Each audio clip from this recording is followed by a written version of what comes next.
Is Princess turning into Prince Mess? Princess Cruise Lines is being hit with a tidal wave of bad PR. Can they weather this storm? Stick around and I'll tell you what I think. I'm Jeff with Backroads Tourist.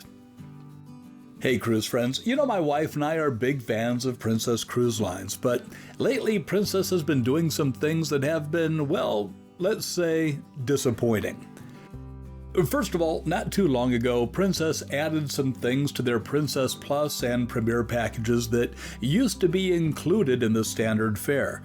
Things like Ocean Now delivery, room service, and dining in certain restaurants. Now the only way you can get these benefits is by paying an additional fee or by buying one of the packages. That rubbed a lot of people the wrong way.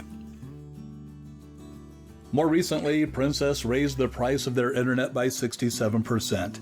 Now, to be fair, as I mentioned in my previous video review of the Plus package, the $14.99 per day charge for internet service was well below what a lot of other cruise lines were charging. The increase to $24.99 brings the price more into the same ballpark. Still, I think a lot of cruisers are shocked that the cost of internet would go up that much in just one price increase. And now, just 2 days after announcing that big internet price jump, Princess reports the cancellation of the inaugural sailing of the Sun Princess. The Sun Princess is the latest, largest, and greatest cruise ship from Princess. It has features not found on any other ship in the fleet. It can accommodate 4,300 passengers, has 21 decks, and is 1,133 feet long. And 2 weeks away from its grand debut, the sold-out inaugural sailing has been canceled. No real reason has been given yet, and it could be due to a variety of reasons. But the fact is, there are 4,300 people who are understandably upset.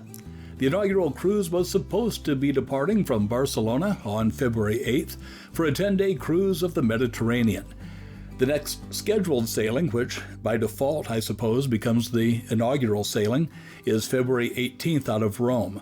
So far, that cruise is still on schedule, but since we don't know what caused the initial delay, I would be concerned if I were on that sailing. That one, by the way, is also sold out, as are most of the cruises on the Sun through April 27th. Of course, Princess is trying to make amends with the passengers whose cruises just got canceled. Those people are not only getting full refunds, but also 50% future cruise credit and up to $200 per person to cover any flight cancellations or changes.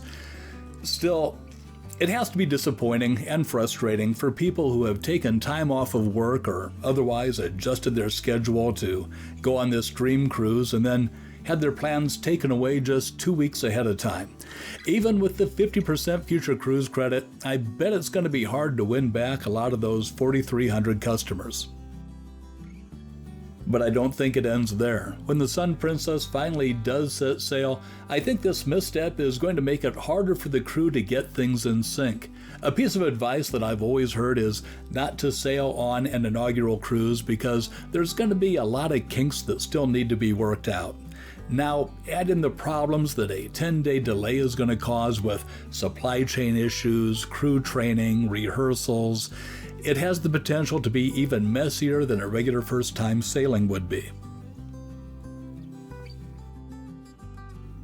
We sort of ran into this a few years ago when we sailed to Alaska on the Crown Princess. It was one of our first sailings after the shutdown, and there were a few glitches during the cruise. I did a video about that trip, and I'll put a link to it at the end of this video. Speaking of videos, if you enjoy videos on cruising and visiting quirky, weird, wonderful places, then please subscribe to the Backroads Tourist channel if you haven't already. I'd also appreciate it if you would take a moment to give this video a like, and that really helps get it recommended to others.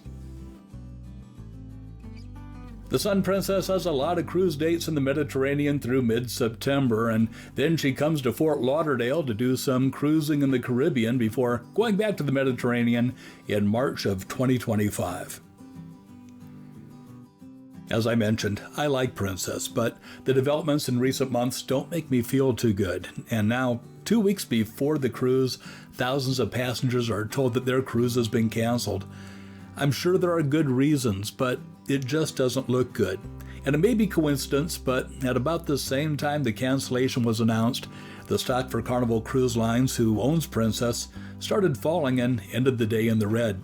As a shareholder, I'm not too happy about that either.